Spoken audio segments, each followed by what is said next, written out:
नंदीग्राम ये सत्ता का वो रास्ता है जिस पर चलकर ममता ने सीट हारी लेकिन बंगाल जीता, तो बीजेपी के शुभेंदु अधिकारी सीट जीते लेकिन बंगाल में कमल नहीं खिला सके।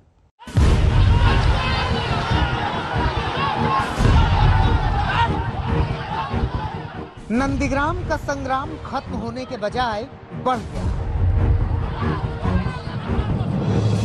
जैसे ही शुभेंदु अधिकारी काउंटिंग सेंटर के बाहर पहुंचे, पत्थरबाजी शुरू हो गई।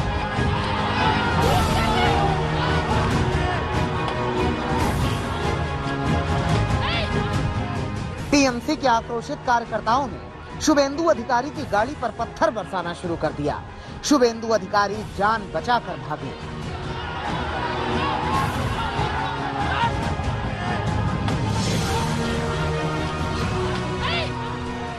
हल्दिया के काउंटिंग सेंटर के बाहर खड़े हैं और यहाँ पर शुभेंदु अधिकारी बस कुछ ही वक्त पहले आए थे और तृणमूल के कार्यकर्ता जो यहाँ पर इकट्ठा है इस वक्त, उन लोगों ने उनको भगा दिया। उन्होंने उनसे बदसलूकी की, उनकी गाड़ी पर पत्थरबाजी हुई, जिसके बाद शुभेंदु अधिकारी जो सिर्फ कुछ वक्त के लिए अंदर गए थे वो यहाँ से अपनी गाड़ी में बैठकर निकल गए। आप देख सकते हैं कि यहाँ पर काफी फोर्स लगाई गई हुई है। यहाँ पर पुलिस आ रखी है, सेंट्रल फोर्सेस भी आए हुए हैं और आप देख सकते हैं कि ये कार्यकर्ता अभी भी यहाँ पर इकट्ठा है। ये हल्दिया का काउंटिंग सेंटर है जहाँ पर ये तस्वीरें इस वक्त आप देख सकते हैं, जहाँ की ये तस्वीरें इस वक्त की है। हम थोड़ा आगे जाने की कोशिश करेंगे। इस वक्त शुभेंदु अधिकारी ने बस कुछ ही वक्त पहले नंदीग्राम से अपनी जीत का ऐलान कर दिया था। उन्होंने कहा था कि 1736 वोटों से वो यहाँ से जीत चुके हैं, पर तृणमूल इसको मानने को तैयार नहीं है। उनका कहना है कि नंदीग्राम की सीट पर रिकाउंटिंग होनी चाहिए। ये आक्रोश इसलिए था क्योंकि नंदीग्राम से शुभेंदु अधिकारी चुनाव जीत चुके हैं। भले ही बंगाल में टीएमसी ने बहुत आसानी से बहुमत का आंकड़ा छू लिया, लेकिन नंदीग्राम में कांटे की टक्कर थी। कभी खबर आती कि शुभेंदु अधिकारी आगे हैं, कभी खबर आती कि शुभेंदु अधिकारी पीछे हो गए, ममता आगे हो गई।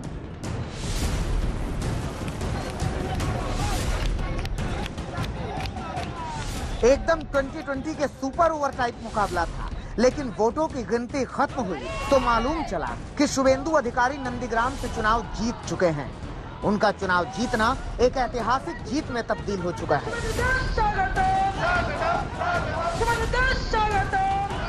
इसके बाद शुभेंदु अधिकारी यहां पहुंचे थे, लेकिन पथराव हो गया।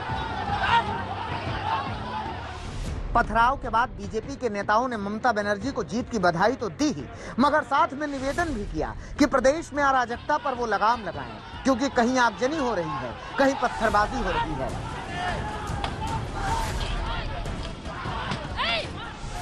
प्रदेश के अंदर एक अराजकता का माहौल बन गया है। हमारे कार्यालयों को आग लगाई जा रही है, हमारे कार्यकर्ताओं के घर में पथराव किया जा रहा है, महिलाओं की पिटाई की जा रही है। कम से कम इस प्रकार की अराजकताओं को रोके, अपने कार्यकर्ताओं को अनुशासित में रहने की सलाह दें। एक बार फिर से ममता जी, आपको और आपकी पार्टी को बधाई।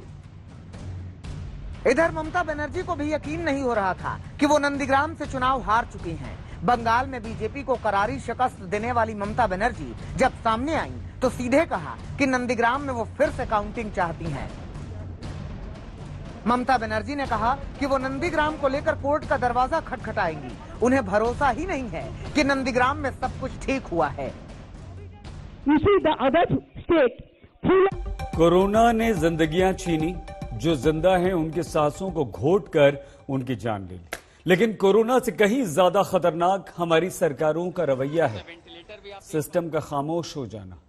हमारे संवाददाता आशुतोष बिहार के गांव कस्बों तक की स्थिति का जायजा ले रहे हैं। आशुतोष मिश्रा, जब आरा के सदर अस्पताल पहुंचे तो सब कुछ दम तोड़ रहा था। जिंदा मरीजों की सुध लेने वाला कोई नहीं था।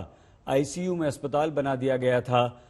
मरीजों के ऑक्सीजन लेवल कम हो रहे थे। एक मरीज का ऑक्सीजन लेवल कम होता गया, लेकिन किसी ने ना सुनना था ना किसी ने सुना। मरीज ने दम तोड़ दिया। सुशासन के खाते में एक और आंकड़ा जुड़ गया। बस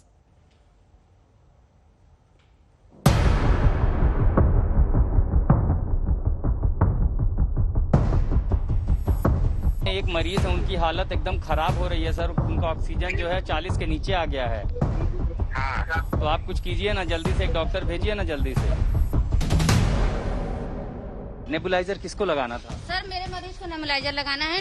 लिख के बोला था किसी ने? हाँ, डॉक्टर साहब ने बोले हैं कि नेबुलाइजर 3 टाइम देना है, लेकिन हम बिजली की वजह से अभी तक नेबुलाइजर उनको नहीं दे पा रहे हैं। उनका हाथ ही तेज हो गया है और उनका हाथ ही तेज हो गया है सर।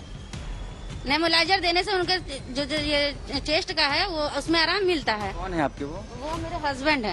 आपके सामने देख सकते हैं क्या कंडीशन है मरीज की। डॉक्टर नहीं है। तबीयत बिगड़ रही है? अब पूरी फैमिली देखिए कैसे छटपटा रहा है, कोई डॉक्टर नहीं है यहाँ पे।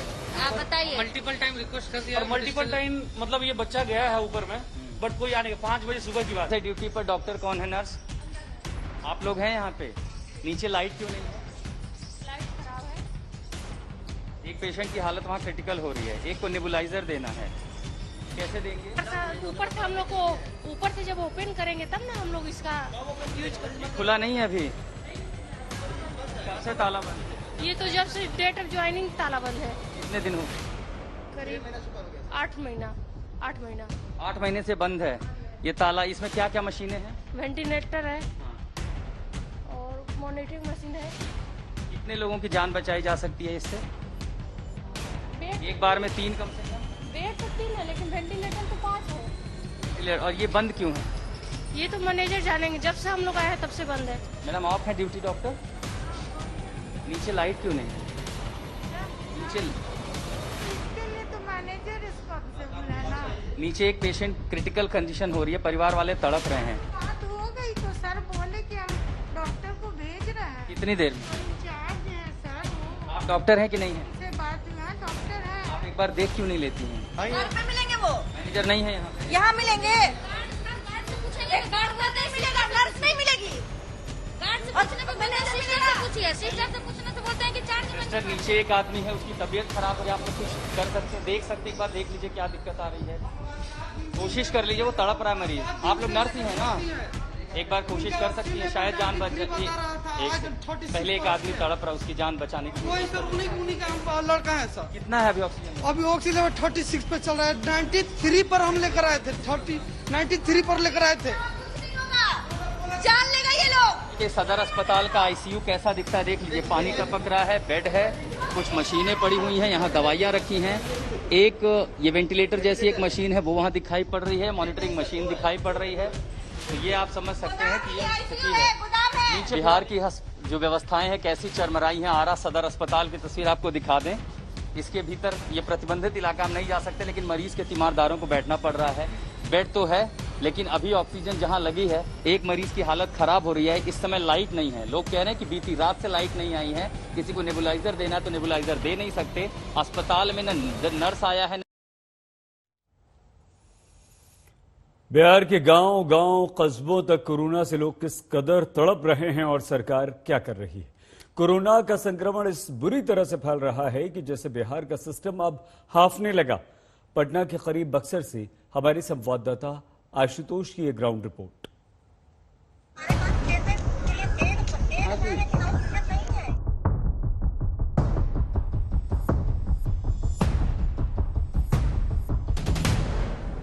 और ये सारा यही अस्पताल का पर्चा है? हाँ, ये सारा यही का है। और कौन कौन सी दवा जिन्होंने कहा बाहर से लाने को? ये मतलब 5 गोली 4 गोली दिए हैं इसमें। 5 गोली है, 4 गोली है। कौन है 4 गोली?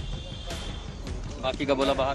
बाकी के बाहर से बोले लाने के लिए। बिहार के लोग कोविड वार्ड में बिना पीपीई किट या बिना सुरक्षा कवच के कैसे चले जा रहे हैं? यहाँ से हम लोग टोकन सर के माध्यम से यहाँ टोकन इशू हुआ है। टोकन 1 किलो को दिया गया है जो देखने जाने के लिए। अंदर वार्ड में जा सकता है आदमी? कोविड वार्ड में आप भेज रहे हैं परिवारजनों को? वो तो कह रहे हैं हम जा रहे हैं, कोई रोक नहीं रहा। बहुत सारे न्यूज़ों पे यहाँ का नंबर मिला हुआ है कि इस पे कॉल कीजिए।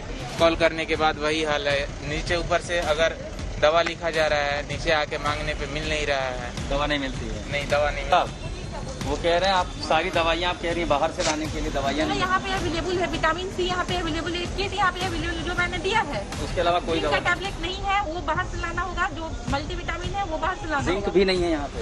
जो हमारे पास दवाइयाँ थी वो मैंने दी है। समझो, आपको किट है एक अवेलेबल, वो किट में जो है वो हम लोग दिया है। समझो आपको। बाकी दवाइयाँ कह रहे हैं हमें बाहर से लाना। हाँ, सिरप बाहर से लाना ही होगा। 2 लीटर सोकस है, जिसको मल्टीविटामिन की जरूरत है वो बाहर से लाना ही होगा। नहीं है यहाँ पे। ये कह रहे हैं कि शौचालय साफ नहीं है, पानी नहीं आ रहा है, मरीजों के लिए वार्ड में जाना पड़ रहा है उनके रिश्तेदारों को।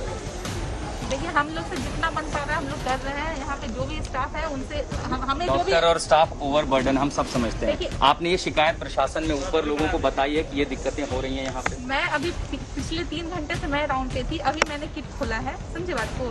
A to Z पेशेंट के पास गई हूँ, जिसको भी दवाई जो यहाँ से है वो नीचे किट दिलवाया है, जो नहीं है वो मैंने उनको स्लिप लिख के दिया है, वो बाहर से जाके लेंगे। काल की इस दूसरी लहर की कवरेज करते हुए उत्तर प्रदेश से मैं बिहार पहुंचा हूं। बिहार के बक्सर में हूं और बिहार की तस्वीरें भी उत्तर प्रदेश से बहुत ज्यादा अलग नहीं हैं। अस्पतालों में बेड नहीं है, जहां बेड है वहां ऑक्सीजन नहीं है, जहां ऑक्सीजन है वहां दवाइयां नहीं मिल रही हैं, और जहां कुछ भी नहीं मिल रहा है ये बक्सर है। लोग परेशान हैं, मौतें बढ़ रही हैं। सरकार कह रही है सब कुछ अच्छा है, लेकिन जमीन पर यकीन मानिए कुछ भी अच्छा नहीं है। और अभी तो पीक आना बाकी है, न जाने अगर ऐसा ही हाल रहा तो फिर क्या होगा, भगवान ही मालिक है। बक्सर से संजय कुमार के साथ मैं आशुतोष मिश्रा, आज तक। आइए बिहार से आते हैं दिल्ली। दिल्ली में आज से वैक्सीनेशन का एक और फेज शुरू हो चुका है। 18 साल से ज्यादा उम्र वाले लोगों को वैक्सीन लगनी शुरू हो चुकी है। जो लोग वैक्सीन ले रहे हैं, आने वाले दिनों में कैसे चलेगा वैक्सीन का ये बड़ा कैंपेन, देखिए।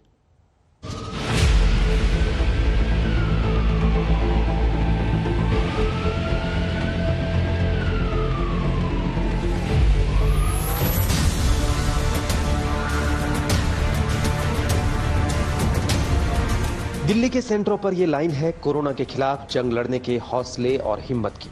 18+ वालों को वैक्सीन का प्लान शुरू हुआ। स्लॉट के हिसाब से लाइनें लगने लगी। सोशल डिस्टेंसिंग के साथ दिल्ली के सेंटर पर सुबह से लोग पहुंचने लगे। पहली लाइन है जो कि अंदर जा रही है वेस्ट विनोद नगर का ये सरकारी स्कूल, जहां पर ये वैक्सीन लेने के लिए लोग जा रहे हैं। करोड़ों लोगों ने वैक्सीनेशन के लिए रजिस्ट्रेशन कराया है।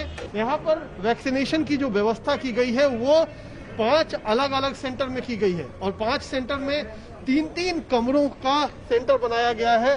और सोशल डिस्टेंसिंग के साथ यहाँ पर लगभग 750 लोगों को पूरे दिन में वैक्सीन लगाने की योजना है। दिल्ली में फैलते संक्रमण के चलते सरकार ने ज्यादातर सेंटर स्कूलों में बनाए हैं, ताकि लोग इन्फेक्शन की चपेट में न आ जाएं। 18+ को वैक्सीन के लिए लोगों ने भरपूर तरीके से रजिस्ट्रेशन कराया था, और अब नंबर आ रहा है। दिल्ली के हिस्से 4.5 लाख टीके आए, लेकिन सवाल ये है कि कैसे और कितनों को कोरोना के खिलाफ जंग में शामिल किया जा सकेगा। दिल्ली सरकार पहले ही सवाल खड़े कर चुकी है कि जब वैक्सीन की सप्लाई भरपूर है ही नहीं तो कैसे टीका लगेगा। मेरी आप सब लोगों से निवेदन है कि अभी कल आप सेंटरों पे लाइन में मत लगिएगा। कभी उसकी वजह से कानून व्यवस्था ना गड़बड़ा जाए, कहीं ऐसा ना हो कि सोशल डिस्टेंसिंग खराब हो जाए, भीड़ लग जाए, अभी वो सब मत करिएगा। दिल्ली में आज तक संवाददाता हर उस सेंटर तक पहुंचे। सुबह सुबह तो लोगों को वैक्सीन लगी, लेकिन दोपहर होते होते जब टीके का डोज खत्म होने लगा तो लोग परेशान हो गए। आखिर कैसे लगेगा वैक्सीन, ये सवाल लोग सीधे सरकार से पूछ रहे हैं। आप देख सकते हैं कि दोनों तरफ लंबी लंबी कतारें जो है वो आपको यहाँ पर नजर आएंगी। ये 3rd फेज है, जहाँ पर 18 साल से 44 साल तक के उम्र के जो लोग हैं वो वैक्सीनेशन के लिए आगे आ रहे हैं। तमाम सड़कों तक आपको यहाँ पर लंबी लंबी कतारें जो है वो नजर आएंगी। तमाम यंगस्टर्स हैं, उनसे हम बातचीत करेंगे। पहला डोज है आपका, क्या लोगों में अब कोरोना का डर है? जिस तरीके के हालात दिल्ली में बने हुए हैं, इसीलिए लंबी लंबी कतारें जो है वो देखने को मिल रही हैं। हाँ जी, बिल्कुल डर तो है ही, जो भी दिल्ली में सिचुएशन है अभी, तो हम भी सोच रहे हैं कि फटाफट वैक्सीन लग जाए तो थोड़ा एक सेफ्टी का रहेगा। डर तो आपको भी ये डर है कि कोरोना का जिस तरीके के हालात दिल्ली में बने हुए हैं, बेड्स नहीं मिल पा रहे हैं, ऑक्सीजन नहीं मिल रहा है, यही वजह है कि इसलिए आप सुबह सुबह आगे आए हैं? जी ऑफ कोर्स, आई मीन अगर फर्स्ट स्लॉट में ही बुकिंग की थी इसी वजह से कि मतलब इतना टाइम नहीं लगेगा, बट देखिए लाइन कितनी लंबी है, तो आई थिंक ये डर ही है जिसकी वजह से लोग सुबह सुबह एकदम फर्स्ट स्लॉट में बुकिंग मिलते ही आ गए। तो दैट इज रजिस्ट्रेशन आपने रजिस्ट्रेशन कराया था? हाँ जी। कब कराया था आपने रजिस्ट्रेशन? ये मेरा 4 डेज हो चुका। हाँ। जिस तरीके की लाइनें यहाँ पर लग रही हैं, उम्मीद है नंबर आएगा आपको? पता नहीं, मेरे को समझ में नहीं आ रहा, लाइन तो लंबी दिख रही है मेरे को। चलिए आपको दिखाना चाहेंगे, मैं अपने कैमरा पर्सन राकेश से कहूंगा कि तस्वीरें दिखाए कि किस तरीके से जो लोगों की भीड़ है वो वैक्सीनेशन सेंटर पर पहुंचती हुई नजर आ रही है। स्कूल के अंदर जितने लोग हैं उससे ज्यादा लोग बाहर की तरफ है और कई दूर दूर तक लंबी लंबी लाइनें जो हैं वो फिलहाल यहाँ पर नजर आ रही है। 18 से 44 साल वालों के लिए सरकार ने चंद दिन पहले ही योजना शुरू की और चंद दिनों में ये हाल है। दिल्ली समेत दूसरे राज्य भी पूछ रहे हैं कि वैक्सीन नहीं तो वैक्सीनेशन कैसे। आज तक ब्यूरो। कोरोना की दूसरी लहर के बीच अप्रैल में भारत के एक्सपोर्ट और इंपोर्ट में जोरदार बढ़ोतरी हुई। इस बार अप्रैल में एक्सपोर्ट में 3 गुना और इंपोर्ट में डबल बढ़ोतरी हुई है। एक्सपोर्ट को बढ़ावा देने में आयुर्वेद और ऑर्गेनिक प्रोडक्ट्स समेत कोरोना काल में लोकप्रिय हुए सामानों का बड़ा रोल है। कोरोना की दूसरी लहर में अभी तक देश की अर्थव्यवस्था के मुख्य इंडिकेटर्स में कोई गिरावट देखने को नहीं मिली है। यहां तक कि अप्रैल में एक्सपोर्ट इंपोर्ट के मामले में भी भारत ने बढ़त दर्ज की है। वाणिज्य मंत्रालय के आंकड़ों के मुताबिक देश का निर्यात कारोबार अप्रैल में करीब 3 गुना बढ़कर 30.21 अरब डॉलर पर पहुंच गया। अप्रैल 2020 में 10.17 अरब डॉलर का निर्यात किया गया था। इस दौरान आयात भी 2 गुना से ज्यादा बढ़कर 45.45 अरब डॉलर पर पहुंच गया, जबकि पिछले साल अप्रैल में 17.09 अरब डॉलर का आयात हुआ था। यानी कि इस बार अप्रैल में भारत शुद्ध तौर से आयातक कर रहा है और महीने का व्यापार घाटा 15.24 अरब डॉलर पर पहुंच गया। यह आंकड़ा अप्रैल 2020 के व्यापार घाटे के आंकड़े 6.92 अरब डॉलर के मुकाबले 2 गुने से भी ज्यादा है। पिछले साल अप्रैल में ज्यादातर समय तक देश में संपूर्ण लॉकडाउन लगा हुआ था। इससे आयात और निर्यात में भी बड़ी गिरावट दर्ज की गई थी। उस दौरान निर्यात कारोबार में 60.28% की बड़ी गिरावट दर्ज की गई थी। वहीं इस साल मार्च में निर्यात 60.29% बढ़कर 34.45 अरब डॉलर पर पहुंच गया। अप्रैल 2021 में तेल आयात 10.8 अरब डॉलर का रहा, जो कि 1 साल पहले 4.65 अरब डॉलर का रहा था। अप्रैल में रत्न और आभूषण, जूट, कालीन, हैंडीक्राफ्ट्स, लेदर, इलेक्ट्रॉनिक सामान, काजू, इंजीनियरिंग, पेट्रोलियम उत्पाद, समुद्री उत्पाद और केमिकल के एक्सपोर्ट में सबसे ज्यादा तेजी दर्ज की गई है। वैसे बीते साल जो एक्सपोर्ट में सुधार हुआ है उसमें बड़ा रोल कोरोना में लोकप्रिय हुए आयुर्वेद और ऑर्गेनिक प्रोडक्ट्स का भी रहा है।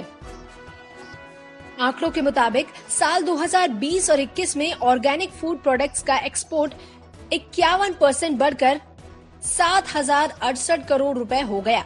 भारत से ऑर्गेनिक प्रोडक्ट्स अमेरिका, यूरोप समेत 58 देशों को निर्यात किए जाते हैं। ये तेजी उन हाल में दर्ज की गई है जब लॉजिस्टिक और ऑपरेशनल चुनौतियों का ये सेक्टर बड़े पैमाने पर सामना कर रहा था। जानकारों का मानना है कि अगर सरकार की तरफ से मदद का दायरा बढ़ाया जाए तो ये सेक्टर अर्थव्यवस्था में और ज्यादा योगदान कर सकते हैं। मेरा ऐसा मानना है कि अपने देश को फोकस करना चाहिए कि हमें इस ग्लोबल मार्केट का कम से कम 10% हिस्सा अपने देश में आए। इस 10% हिस्सा को यदि हम कैप्चर कर लेते हैं, जॉब्स क्रिएट हो पाएंगे, किसान की आमदनी दुगनी हो पाएगी और जीडीपी में भी बहुत सपोर्ट मिलेगा तथा अपने देश का नाम भी वर्ल्ड के अंदर मेजर कंट्रीज के अंदर एस्टैब्लिश कर पाएंगे, जो कि हेल्थ और वेलनेस की तरफ फोकस रहे।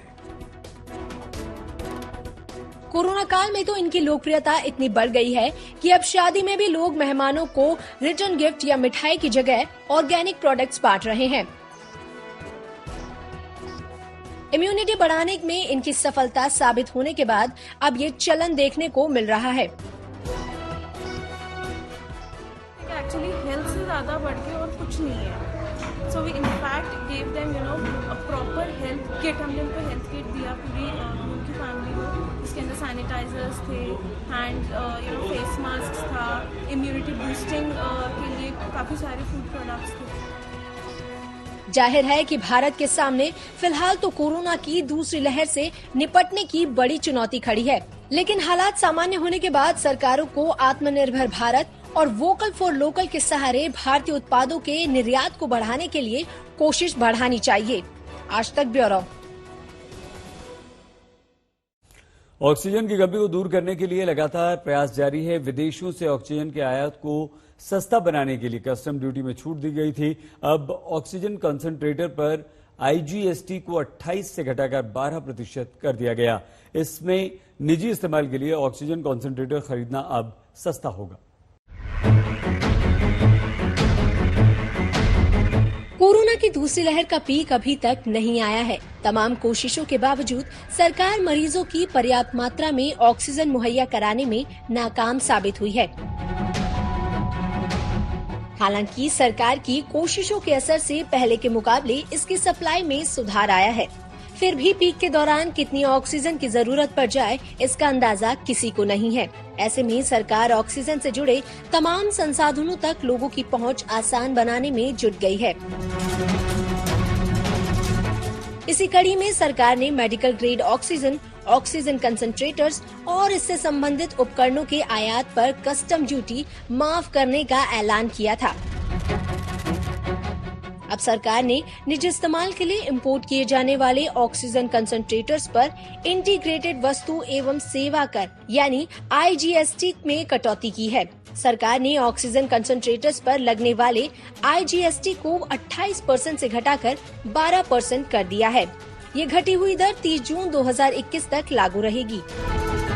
Central board of direct tax and customs यानी CBIC ने IGST में कटौती को लेकर बयान जारी किया है। जानकारों का मानना है कि इससे कोरोना काल में जीवन रक्षक बने हुए इस उपकरण की कीमत में कमी होगी और लोगों के लिए इसे खरीदकर कोरोना से लड़ना आसान हो सकता है। इसके लिए जानना जरूरी है कि जो सिलेंडर 5 लीटर का है वो जब पीक वॉल्यूम होगा वो नहीं आपको दे पाएगा 90%, 1 या 2 लीटर तक तो दे देगा, लेकिन उससे आगे जो है वो 30% पे आ जाएगा।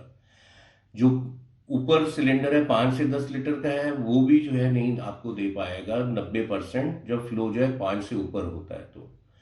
और जो 10 से ज्यादा क्वांटिटी के हैं, फ्लो के हैं, वो आपकी कमी पूरी कर सकते हैं, क्योंकि कोविड के पेशेंट्स में इससे ज्यादा फ्लो की जरूरत होती है। 10 कम से कम 10 का फ्लो चाहिए।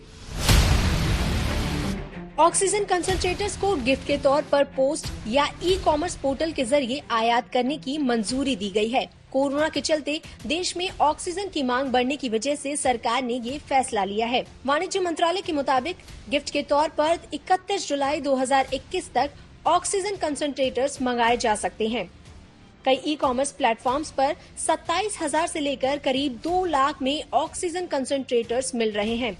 हालांकि कुछ लोग ऑक्सीजन कंसंट्रेटर्स के नाम पर न्यूबुलाइजर और ह्यूमिडिफायर बेचकर धोखाधड़ी कर रहे हैं।